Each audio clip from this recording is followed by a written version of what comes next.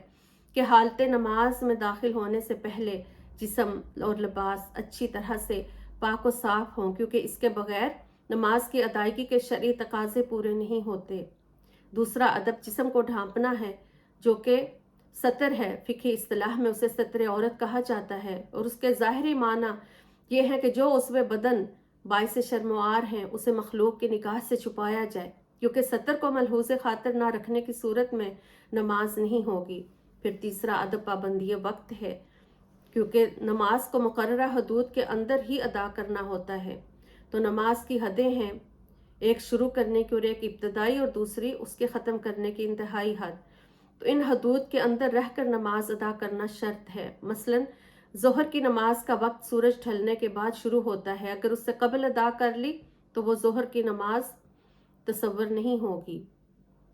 اسی طرح نماز ظہر کی آخری حد اس وقت تک ہے جب سایہ 2.25 ہاتھ دراز ہو جائے۔ اس کے بعد چونکہ نماز عصر کا وقت شروع ہو جاتا ہے، اس لیے ظہر کی نماز ادا نہیں ہو سکتی۔ پھر نماز عصر کی آخری حد غروب آفتاب سے قبل تک ہے۔ اسی طرح نماز مغرب غروب آفتاب کے بعد ہوگی، اور اس کی بھی ایک آخری حد ہے جس کے گزر جانے کے بعد نماز عشاء کا وقت شروع ہو جاتا ہے، جو طلوع فجر سے پہلے تک جاری رہتا ہے۔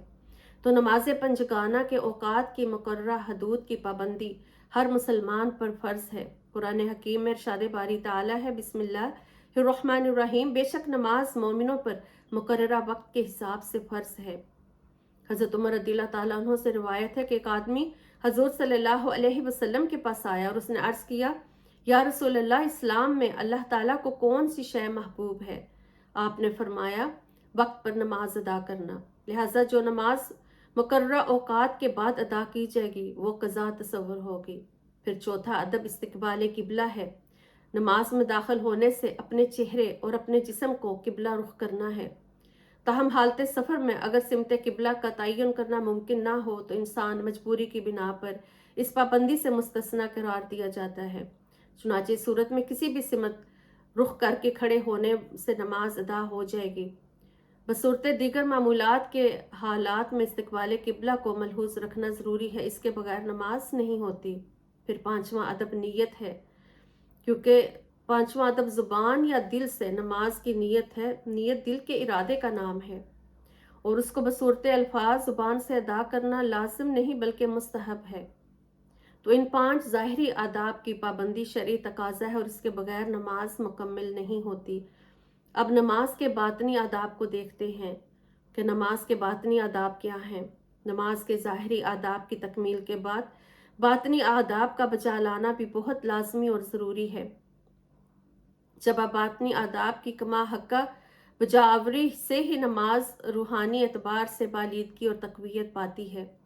وہ نماز جو باطنی احوال میں کسی قسم کا انقلاب اور تغیر پیدا نہ کر سکے وہ بے روح رہتی ہے۔ حقیقی نماز وہی ہے جو فاحش و منکرات کا سدباب اور تمام نفسانی برائیوں کا خاتمہ کر سکے۔ ارشاد باری تعالیٰ ہے، بسم اللہ الرحمن الرحیم،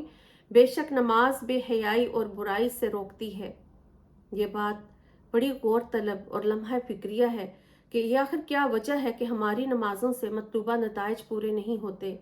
اور اس کے اثرات عملی طور پر ہماری زندگی پر مرتب ہوتے نظر نہیں آتے، باوجود اس کے کہ ہم پنجگانہ نماز بھی ادا کرتے ہیں، لیکن پھر بھی برائی اور فحاشی کا ایک سیلاب ہمیں چاروں طرف سے گھیرے میں لیے ہوئے ہے۔ اور اس ناگفتہ بے صورتحال کا سبب یہ ہے کہ ہم نماز کے باطنی آداب پورے کرنے کی طرف متوجہ نہیں ہوئے۔ تو سب سے پہلے اس کا جو باطنی ادب ہے وہ تکبیر تحریمہ ہے۔ جب تکبیر تحریمہ سے ہم نماز میں داخل ہوتے ہیں تو غیر اللہ سے بیزاری کا اعلان کرتے ہیں۔ اس میں داخل ہونے کا جو دروازہ ہے اس کے باطنی ادب کو سمجھنے کے لیے ان حکمتوں کو جاننا ضروری ہے جو داخل نماز ہونے کے لیے ہاتھ اٹھانے کے عمل میں کار فرما ہے، ورنہ بغیر ہاتھ اٹھائے تو محض اللہ اکبر کہہ کر نماز کا آغاز کیا جا سکتا تھا۔ ہم اپنے رب کے حضور ہاتھ اٹھا کر گویا اللہ تعالیٰ کے حکم کے اندر دنیا کی ہر شے کی محبت اور رغبت اور خیال سے بریت و بیزاری کا اظہار کر رہے ہیں۔ بالفاظ دیگر یہ ثمر کا اعلان ہے کہ ہمارے دل کے گوشے میں کسی بھی گوشے میں سوائے یاد الہی کے اور کچھ بھی باقی نہیں رہا۔ بس تکبیر تحریمہ کا باطنی ادب اس بات کا متقاضی ہے کہ بندہ مادی چیزوں کی کشش اور آنائی اور چکا چوند سے اپنا دھیان ہٹا لے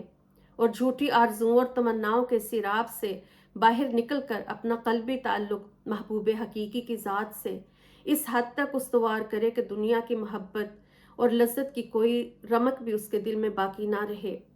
اس باطنی ادب کا حق اس وقت تک ادا نہ ہوگا جب تک قرآن حکیم کہ اس ارشاد کے مطابق بندے کی طبیعت کا میلان ما سوا سے کٹ کر صرف اللہ تعالیٰ کی طرف نہ ہو جائے۔ ارشاد باری تعالیٰ ہے، بسم اللہ الرحمن الرحیم، وَاذْكُرِ اسْمَ رَبِّكَ وَتَبَتَّلْ إِلَيْهِ تَبْتِيلًا، اور آپ اپنے رب کے نام کا ذکر کرتے رہیں اور اپنے قلب و باطن میں ہر ایک سے ٹوٹ کر اسی کے ہو رہیں۔ اس آیہ کریمہ میں اس امر کی تلقین کی گئی ہے کہ اللہ رب العزت کا ذکر کثرت کے ساتھ اور تواتر کے ساتھ کیا جائے کہ وہ وظیفہ حیات بن جائے اور تھکن اور درماندگی اور بیزاری کے آثار ایک لمحہ بھی طبیعت میں پیدا نہ ہوں، بلکہ مولا کی یاد بندے کے دل میں اس حد تک جاگزیں ہو جائے کہ پھر کبھی بھولے سے بھی غیر اللہ کا خیال اس کے دل میں نہ آئے۔ دنیا کے تمام محبتوں، رغبتوں، مکروہات سے کنارہ کشی کر کے اللہ کی عظمت و کبریائی اور حاکمیت اعلیٰ کا برملا اعتراف اور اقرار کرنا ہی تکبیر تحریمہ کا یہ دوسرا باطنی ادب ہے۔ جس کا لازمی تقاضا ہے کہ ذات کبریا کی عظمت اور بڑائی کے زبانی اقرار کے بعد بندے کے دل سے غیر اللہ کا خوف کلیتاً نکل جائے اور وہ اس کی تصدیق اپنے عمل سے اس طرح کرے کہ ذات خداوندی کی کبریائی پر ایمان لانے کے بعد کسی اور کی بڑائی، بزرگی یا عظمت کا ذرہ بھر تصور بھی اس کے وہم و گمان میں نہ رہے۔ جب تک بندہ اس بات کو دل و جان سے تسلیم نہیں کرے گا سب عظمتوں اور کبریائیوں کی مستحق صرف ایک ہی ذات ہے اور اس کے مقابلے میں ہر چیز ہیچ ادنا اور محمل فضول بے معنی ہے، تب تک اس کا دل غیر اللہ کے خوف کی آماج گاہ بنا رہے گا۔ حضور صلی اللہ علیہ وسلم کو منصب نبوت پر فائز فرمانے کے ساتھ ساتھ اللہ رب العزت نے آپ کو اپنی پیغمبرانہ جد و جہد کے آغاز میں بنی نوع انسان کو غیر اللہ کے خوف سے نجات دلانے اور ان کے دل میں خوف الہی کو جاگزیں کرنے کا حکم دیا۔ ارشاد فرمایا ہے، چادر اوڑھنے والے حبیب اٹھیں اور لوگوں کو اللہ کا ڈر سنائیں۔ تو تکبیر تحریمہ کا باطنی ادب اس بات کا متقاضی ہے کہ بندہ اپنے رب کی کبریائی کے تصور میں ڈوب کر نماز میں داخل ہو۔ چند اللہ والوں کے بارے میں کہا جاتا ہے کہ وہ اللہ اکبر کہتے ہی آنکھوں سے اللہ کی کبریائی کا نظارہ کر لیتے ہیں۔ حضرت شیخ ذنون مصری رحمۃ اللہ علیہ، کسی نے ان سے نماز کی امامت کے لیے کہا تو انہوں نے بہت پس و پیش کیا۔ جب لوگوں کا اصرار بڑھا تو مسلے پر کھڑے ہو گئے۔ ابھی تکبیر تحریمہ کے لیے اللہ اکبر کہا ہی تھا کہ غش کھا کر گر پڑے اور کافی دیر تک اسی حالت میں پڑے رہے۔ گویا اللہ کی کبریائی کا زبان سے اقرار کرنے کی دیر تھی کہ شیخ نے الوہی عظمت و جبروت کا نظارہ بچشم سر کر لیا اور خرمن ہوش جل کر رہ گیا۔ تو ہماری قلبی و ایمانی حالت اس قدر بگڑ چکی ہے کہ ہماری نمازیں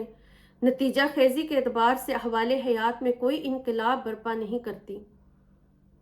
فی الحقیقت ایک سجدہ بھی اگر صحیح ہو جائے تو وہ پوری زندگی کے احوال کو بدل سکتا ہے۔ پھر دوسرا جو باطنی ادب ہے وہ قیام میں، یعنی قیام کے لغوی معنی کھڑے ہونے کے ہیں اور یہ نماز میں دوسرا فرض رکن ہے۔ تو حالت قیام میں بندہ سر چکائے اپنے رب کے حضور دست بستہ کھڑا ہوتا ہے۔ تو قیام کا باطنی ادب مجاہدہ ہے جس کے بارے میں اللہ رب العزت نے قرآن حکیم میں ارشاد فرمایا، بسم اللہ الرحمن الرحیم، اور اللہ کے حضور سراپا ادب و نیاز بن کر قیام کرو۔ اس آیہ کریمہ میں اللہ تعالیٰ کا اشارہ ان بندوں کی طرف ہے جو اس کے حضور سراپا عجز و نیاز اور پیکر ادب بن کر اس غلام کی طرح کھڑے رہتے ہیں جو آقا کے روبرو فرط ادب و نیاز سے اپنی نگاہیں اٹھا کر بھی نہیں دیکھتا۔ تو قیام کا باطنی ادب یہ ہے کہ ہاتھ باندھتے ہی اس تصور میں کھو جائے کہ وہ بہت بڑے دربار میں حاضر ہے جہاں بڑے بڑے صاحب جبروت بادشاہ بھی سائل کی طرح کھڑے پیکر عجز و نیاز بنے رہتے ہیں۔ تو اس کیفیت میں سرشاری کی دولت خوش بختوں کو ہی نصیب ہوتی ہے اور اس سے محرومی کو سوائے بدنصیبی کے اور کچھ نہیں کہا جا سکتا۔ تو جب انسان غلامی اور اطاعت صرف ایک ذات کی کرتا ہے تو جب اس کی بارگاہ میں کھڑا ہوتا ہے تو اس وقت اس کے دل میں سوس و گداز پیدا ہونا چاہیے اور آنکھیں پرنم ہونی چاہیے اور ایک خود سپردگی کی کیفیت ہونی چاہیے اور دنیا کے ہر غم کا، ہر خوف کا کانٹا اس سے دل سے نکل جانا چاہیے اور دھیان میں صرف اللہ تعالیٰ کی عظمت و کبریائی کے سوا اور کوئی کسی بھی تصور کی گنجائش پھر باقی نہیں رہتی۔ پھر تیسرا باطنی ادب قرات ہے۔ یہ نماز کا تیسرا رکن ہے جس کے بارے میں ارشاد باری تعالیٰ ہے، بسم اللہ الرحمن الرحیم، فَقْرَؤْا مَا تَيَسَّرَ مِنَ الْقُرْآنِ، بس جتنا آسانی سے ہو سکے قرآن پڑھ لیا کرو۔ تو نماز کے دوران قرات میں آسانی کو ملحوظ رکھنے کی تلقین کی گئی ہے، یعنی صرف اسی قدر قرآن مجید پڑھا جائے جو طبیعت پر بوجھ اور گرانی کا باعث نہ بنے۔ یہ خدا کا اپنے بندوں پر بڑا احسان، شفقت ہے اور مہربانی ہے کہ اتنا قرآن کریم پڑھنے کی اجازت دی جتنا آسانی سے یاد ہو سکے۔ تو قرآن کلام ربی ہے اور اس کا پڑھنا گویا ہم اللہ تعالیٰ سے ہم کلامی کا شرف حاصل کرتے ہیں جو بڑی فضیلت کی بات ہے۔ تو کئی ایسے مقامات آتے ہیں جہاں بندہ اپنے مولا سے کچھ طلب کر رہا ہوتا ہے، کہیں التجا اور دعا و مناجات میں محو اپنے گناہوں کی معافی مانگ رہا ہوتا ہے، کہیں اس کی حمد و ثنا بیان کر رہا ہوتا ہے۔ تو اس طرح کبھی جنت کا ذکر آتا ہے، کبھی دوزخ کا ذکر آتا ہے، کبھی وہ خشیت الہی سے اس کے جسم کے رونگٹے کھڑے ہو جاتے ہیں۔ تو یہی وہ چیز ہے جس کو انسان جب اختیار کرتا ہے تو وہ دلوں کو راحت اور اطمینان نصیب ہوتا ہے۔ ارشاد باری تعالیٰ ہے، بسم اللہ الرحمن الرحیم،